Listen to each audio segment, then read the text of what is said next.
pour le régime Ousmane Sonko dafa am benn obstacle bu mu nekk ci pour ñoom ñu mën a ngoy ci nguur y a pas à chercher midi à 14 heures. D'ailleurs parfois may tooñ Mbaye Guèye Faye naan Mbaye Guèye Faye nee na y a jamais 203. Parce que on a vécu cette situation en 2019 et que Macky Sall ak nguuram li ñu tàmmal du ay élection mais ay sélection ñoom ñooy tànn ñan adversaire la ñuy jëflante loolu nag bokkul ci li nga xam ni méngoon ak démocratie parce que bu fekkee dañuy fàttali rek Ousmane Sonko dafa dem ci ëttu attekaay yi. ëttu attekaay yi nga xamante ni dem nañ ci. mooy bi nga xam ni mooy bu Ziguinchor. ñooñu firndeel ni que dafa war a nekk ci liste yi. balaa boobu Sénat sax bindoon na bataaxal doon laajte ne nañ ko delloo ci liste yi bi Sénat waxee loolu te waa Sénat nekkoon fa seen mandat jeexoon na bu yàgg. mandat bi juróom benn at la Doudou Ndir nekk fa depuis 2009 ba 2023 il a fallu mu bind bataaxal bu jëm ci loolu ñu dindi ko changer Sénat bi même Sénat bi ni ñu ko tëggaatee sax posé na problème ñu ñëw Cour suprême àttewul mu yabal mbir mi fële nga xam ni mooy nekk tribunal bu Ndakaaru. tribunal bu Ndakaaru daal di ne décision boobu daf ko annulé décision de radiation bi ba pare demander son intégration ensuite suñu sukkandikoo. comme ni ko juge Sambou fay defee. oui ci code électoral article 47 dafa ne dafay am effet immédiat mais ils en ont fait fi. J'ai toujours dit que DG amul woon prérogative ak pouvoir wax kuy nekk si liste ak ku dul nekk si liste on a vu venir et puis on s'attendait à ça donc xam loolu sax moo taxoon ñoom ci seeni plan yu ñu nas indi nañ yeneen candidats yoo xam ni teg nañ ko à côté. donc celle de Bassirou Diomaye Faye par exemple parce que Olof Ndiaye danaan kuy tëru kuy tegg moo ko maintenant booy dem ci loolu nag il faut nga jël possibilité yi nga xam ni yëpp mën na am mais man ça m'aurait étonné parce que du point de vue je parle pas du point de vue juridique parce que nee naa leen boo la indi woon sax ay malaaka juridique terewul gars yi seen projet bi ñu nas mooy fexe ba Ousmane Sonko du nekk candidat donc loolu bettuma ensuite conseil constitutionnel ni mu ko defee ils n'ont même pas eu le temps de consulter parce que dafa am lu ñuy wax défaut d'administration c'est-à-dire dès l'instant que Ousmane Sonko dem na ci administration am lu mu ko bañal mu ab indi huissier constaté loolu ñun dañ jàppoon ni conseil constitutionnel dina sukkandiku ci loolu mu constaté dès l'instant que dem na caisse de dépôt et de consignation joxe fa xaalis ñu jox ko quitus ba pare bañ ko jox attestation indi ab huissier mu constaté loolu donc jàppoon nañ ni conseil constitutionnel dina egg foofu ba juger opportun ndax dina boole pièces yi nga xamante ni constaté nañ défaut d'administration mais ils n'ont pas suivi ça donc c'est pas une surprise pour man parce que voilà tout était dit pour que ñoom. mais dagguma la sax nga baal mais li ngay wax nii question bi ñëw sama xel mooy conseil constitutionnel kon dafa mel dafa valider candidature Ousmane Sonko seulement ci forme bi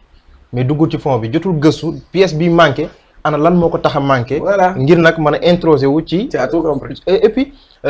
foofu tamit beneen muy poste directeur bu conseil caisse de dépôt et de consignation c'est un homme politique boo xam ne le président moo ko fa nommé par décret est-ce que aussi waruñu xoolaat noonu ndax un homme politique am na benn conflit d'intérêt boo xam ne dina am ci digganteem ak candidat yi nga xam ne ñooy présenté wu. mais dëkk bi yëpp conflit d'intérêt la parce que ministère de l'intérieur c'est un homme politique. qui organise des élections élections mooy organiser élection yi.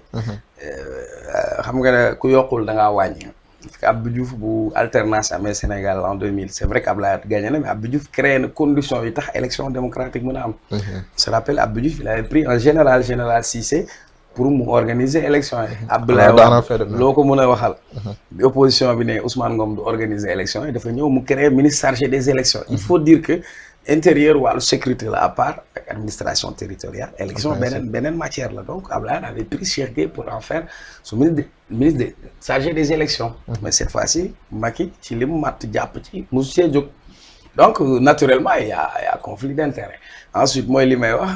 am na principe bu yu war a nekk ci administration muy les principes d'impartialité et de neutralité est-ce qu'on a observé l'impartialité et la neutralité sur le plan politique donc loolu aussi dafa nekk yoo xamante ni dafay sooxee ci suñu wàllu démocratie maa ngi koy wax démb rek buñ toogee ba Sénat génnee communiqué ne moom liste bi mu yor nekkul à jour ça pose problème il y a 2 mois des non mais élections dafa aussi. mel ni ñu ne arbitre bi arbitré match bi yorul feuille de match bi kon xamul yan jour ñoo war a football. kon mënuñu xam ndax am na jour bu fraude am na jour bu war a football donc c'est inimaginable que Sénat mën a bind communiqué ne liste bi ma yore nekkul mise à jour ban liste le conseil constitutionnel yore ban liste le candidat yi yore donc mu ngi nekk ay sooxe yoo xamante ni dafay nekk ay ndëgg sër ak ay gàllankoor ci suñu wàllu démocratie. mais tamit conseil constitutionnel li ma la wax léegi ci forme rek ñu éliminer ci un candidat boo xam ne mënoon naa am moom moo waroon a yore les destinées des Sénégalais loolu tamit nekk na loo xam ne war nañu ko saytuwaat. waaw mais waxuma la ñu saytu forme ou fond mais dañu saytuwaat sax conseil constitutionnel ci nan lañ ko tabaxee ni ñu ko tëggee ci ni ñu koy defee donc Barack Obama doon wax l'Afrique n'a pas besoin d'hommes forts mais d'institutions fortes mais ici si les hommes sont plus forts que les institutions et puis dafay poser problème parce que institutions yi mooy cëslaay mooy ndëgërlaay li nga xamante ni mooy un état de droit et une démocratie. mais est-ce que li ngay gis muy am yëpp jamono ji ci langue politique yi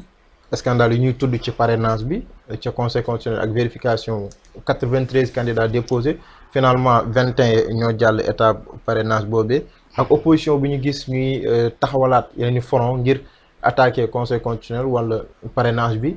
jàpp nga ne élection yi ñu dëgmal à 2 mois de ces élections nekkul un risque wala amuñu daal benn risque boo xam ne am na ngir report am ci élection yi. waaw man de waxuma ay waxu report parce que peut-être am na ñu koy souffler suñ defee report à. et puis parfois mu jógee ci kàddu yoo xam ne tamit yu yor bàyyi xel la. waaw mais ñoom seen kàddu la rek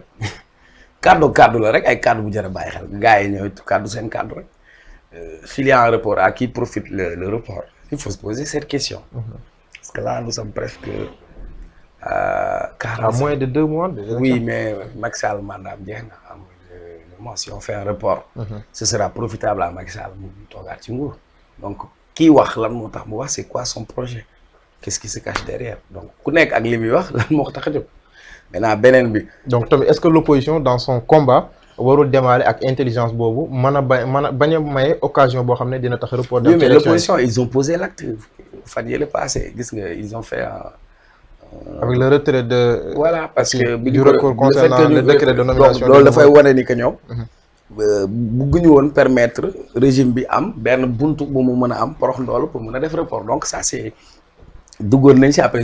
ils ont reconnu que loolu ñu defoon c'était pas stratégique ñu génn ci donc ça montre leur volonté de ne pas vouloir d'un report électoral maintenant est-ce que mën nañ am une élection crédible légitime sans pour autant am ay candidats yu légitimes yu crédibles c'est ça le vrai débat parce que pour man sur le plan politique je dis la représentativité politique de Ousmane Sonko sur la balance politique dafa nekk lu fës quoi lu feeñ est-ce que vous imaginez ñu organiser ay élections sans Ousmane Sonko par exemple est-ce que vous pensez que élection yi dina am cette légitimité on peut parler de légalité oui def na élection normale di gagné na mais la légitimité populaire là bi élection bi war a am c'est caché parce que quand on empêche Ousmane Sonko d'être candidat on prive des Sénégalais de leurs espoirs de leurs projets de leurs aspirations et même de leur identité nationale parce que quelqu'un qui considère que moom bëgg-bëggam yéeneem ak gis-gisam ci réew mi mu ngi tënku ci Ousmane Sonko par exemple soo dindee Ousmane Sonko kon beddi nga ko ñu demaat ñu ñëw ci parrainage bi entre la qualité et la quantité tey quoi que tu puisses dire il faudra reconnaître que Bougane est très présent sur le terrain politique depuis 2018 mu dem parrainage 2019 ñu recalé ko il s'est engagé ci benn coalition dem benn allié il continue à être sur le terrain après 2019 pendant 5 ans il a été sur le terrain massifié participer après on vient ñu ne la il passe pas par exemple en termes de représentativité Abdourahmane Diouf le background qu'il a l'organisation qu'il a eu à faire bokkul ci élection par exemple on peut citer d'autres et d'autres et d'autres donc tey est-ce que élection bi dina am cette légitimité populaire c'est ça le vrai débat est-ce que on organise une élection ou on organise une sélection ou est-ce que on veut frayer benn avenue pour le candidat Amadou Ba pour lui permettre def benn formalité électorale quoi donc c'est ça le vrai débat. Bien que pour la légalité alors si cela n'est ça n'est ainsi lan nga mën a njortees ci li nga xam ne mooy légitimité wu le prochain président de la République du Sénégal su fekkente ne élection yi dem na ba benn légitimité populaire bi nga xam ne moom lañ ci doon xaar ak certains candidats dem nañu ba éliminer leen définitivement yan répercussion la mën a am sur le plan de la légitimité du prochain président du Sénégal. waaw mais c'est-à-dire xam nga en politique la légitimité je dis en politique la légitimité s'acquiert par la représentativité. Tout à fait. C'est-à-dire plus on est représentatif, plus on est légitime. Maintenant, c'est un vrai débat des puristes, parce que nous sommes 18 millions de Sénégalais. Combien de Sénégalais sont dans le fichier électoral? À peu près environ 7 millions. Environ 7 millions. Environ 7 millions. Combien de Sénégalais vont voter? À peu près 3 millions. 3, environ 4. Donc, à peu près, si on dit 4 millions. Mais ces 4 millions vont décider pour les 18 millions parce que ñoom ñoo dem ñu voté. Maintenant quand je parle de légitimité dafay am nit dinañ la fal te sa fal du safe bu sa fal safewul tu deviens impopulaire doo saf mën nga organiser ces élections ñu ne way conseil constitutionnel nee na jaar nañ procédure bi yoo na ko wax légalement tàngam sàngam nga am ko mais est-ce que am nga assise boobu légitimité boobu popularité boobu est-ce que di nga ko dina ko am foofu la débat bi posé et puis sax le problème c'est pas ça nous sommes ñu ngi dem ci benn élection boo xam c'est indécis